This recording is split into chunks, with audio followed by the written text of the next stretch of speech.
Hello guys, welcome to easy electrical.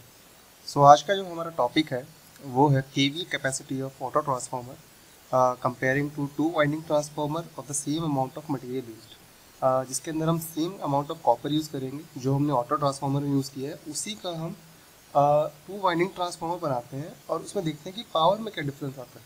Okay, सो जो auto transformer है हमारा, ठीक है, बेसिकली ये हमारा एक ऑटो ट्रांसफार्मर होता है और ये हमारा पावर ट्रांसफार्मर होता है। पावर ट्रांसफार्मर में क्या होता है, हमारे पास दो अलग अलग वाइंडिंग्स होती है, सेपरेट वाइंडिंग्स।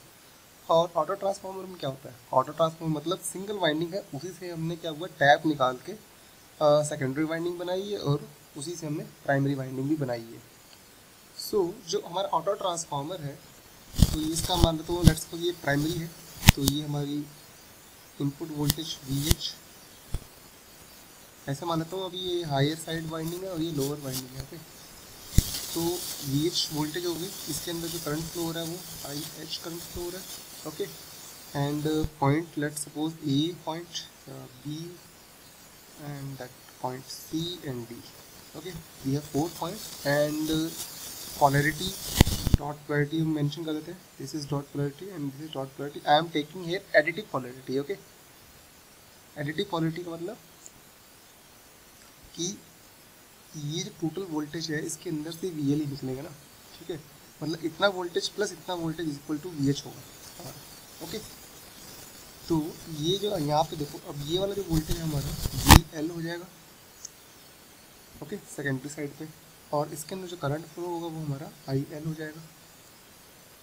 और जो हमारा रेस्ट वोल्टेज है वो कितनी बचेगी, अगर ये एडिटिव पोलैरिटी है मतलब VH में से माइनस होगा, माइनस VL। ओके, तो ये हमारा VH माइनस VL हो गया।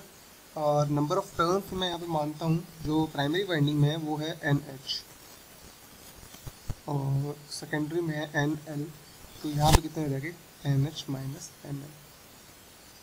ओके, नंबर ऑफ टर्न्स ये हो गए। और इस वाइंडिंग में जो करंट फ्लो होगा हमारा वो कितना होगा, हमेशा जो IL करंट होगा हमारा वो ज़्यादा होगा, तो यहाँ पे जो करंट फ्लो होगा that is sorry IL minus IH। Okay, तो ये हमने मेंशन कर दिया अबाउट ऑटो ट्रांसफार्मर के। सेम हम अब क्या उठा रहे हैं, इसी ट्रांसफार्मर को पावर ट्रांसफार्मर में कन्वर्ट कर रहे हैं। तो हमारा जो प्राइमरी वाइंडिंग है उसके अंदर जो वोल्टेज हमारा कितना है, सेम देखो प्राइमरी वाइंडिंग का, प्राइमरी हमारा इतना ही तो बचेगा, ठीक है। तो प्राइमरी को अगर इसमें कन्वर्ट करना है तो हमारी एक वाइंडिंग ये है और एक वाइंडिंग ये है, तो इस वाइंडिंग का वोल्टेज कितना हमारे पास VH माइनस VL, और इसमें से करंट कितना फ्लो होगा दैट इज IH। देखो इस वाइंडिंग से IH करंट फ्लो हो रहा है एंड डॉट पोलैरिटी हमारी एडिटिव है, तो इसका भी यहाँ पे डॉट ले लेते हैं, इसका भी यहाँ पे डॉट ले लेते हैं। अब इसके अंदर जो नंबर ऑफ टर्न्स होंगे वो कितने होंगे NH minus NL, right, and secondary turn कितने होंगे हमारे पास NL, और सेकेंडरी वोल्टेज दैट इज हमारा होगा VL, और सेकेंडरी में जो करंट होगी हमारी दैट वाइंडिंग करंट, वाइंडिंग कितनी करंट है हमारी इस टाइम IL माइनस IH। तो ये हमारे हमने क्या कर दिया, कन्वर्जन कर दिया auto transformer to power transformer के अंदर, ठीक है। तो अब यहाँ पे जो पावर का कॉन्सेप्ट है, देखो पावर जो हमारी होगी ऑटो ट्रांसफार्मर में S ऑटो, वो कितनी होगी हमारे पास, या तो हम VH इंटू IH कर दें या फिर हम VL इंटू IL कर दें। Okay, correct. और हमारी जो टू वाइंडिंग ट्रांसफार्मर होगा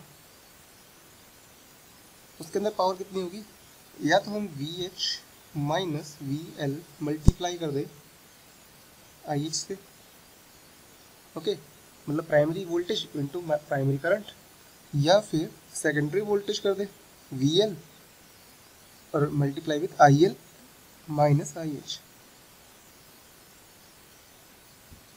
ठीक है। ओके, ट्रांसफार्मर में वैसे भी पावर चेंज तो होती नहीं, जो प्राइमरी में होगी वही सेकेंडरी में होगी। ओके, सो प्राइमरी जो पावर है वही सेकेंडरी में मिलेगी, जस्ट वोल्टेज का अप डाउन और करंट का अप डाउन होता है। तो अब जो हमारे पास S ऑटो और S2 वाइंडिंग ट्रांसफार्मर है, हमारा जो power of auto transformer, power of two winding transformer, इसका हम रेशो ले लेते हैं, ठीक है। That ratio is A auto upon S two winding transformer that is R V H I H upon V H minus V L I H, या फिर V L I L upon V L I L minus I H. दोनों को solve करने पे result same ही आएगा, क्योंकि हमारे पास power same है ना दोनों पास साइड में, जस्ट मतलब प्राइमरी सेकेंडरी पावर तो सेम ही है।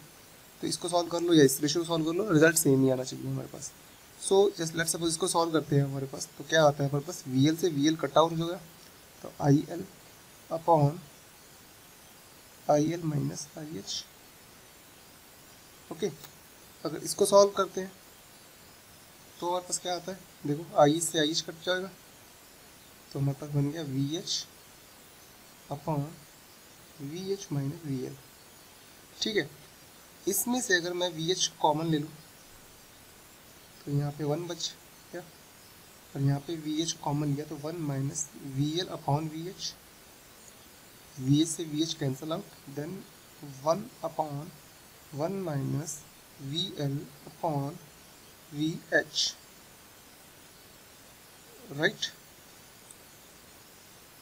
हाँ ओके, तो ये रेशियो किसका था हमारे पास, S auto upon S two winding transformer is equal to one upon one minus V L upon V H.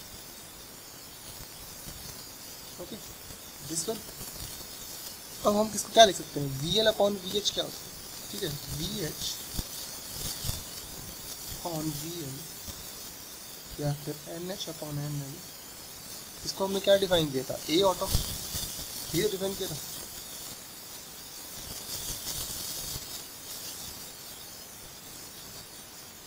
तो अगर मैं इसको यहाँ पे ए ऑटो डिफाइन करूँ तो क्या हो जाएगा, one upon one minus one upon A auto. ठीक है, तो बस इसको सॉल्व करेंगे तो क्या आ जाएगा हमारे पास, ए auto minus one upon A auto, और ए ऑटो ऊपर चला जाएगा,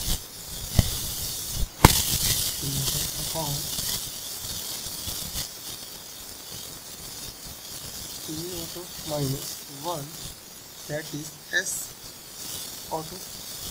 और इसको अगर मैं यहाँ पे मल्टीप्लाई कर दूँ एस टू वाइंडिंग से, ठीक है, तो ये हमारे पास क्या आ गया, एस ऑटो का power compare to two winding transformer, जब मटेरियल सेम अमाउंट का यूज़ किया गया हमने यहाँ पे। ठीक है, बट जो ये है इसको नोट करके लिख लीजिए,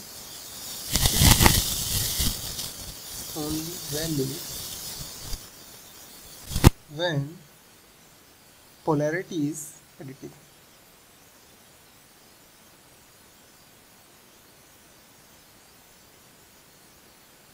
ओके, अगर सब्ट्रैक्टिव पोलैरिटी है तब ये यूज नहीं कर पाएंगे हम। तो ये था हमारा एस ऑटो, मतलब ऑटो ट्रांसफार्मर का power comparing with the power transformer when we are using the same amount of material.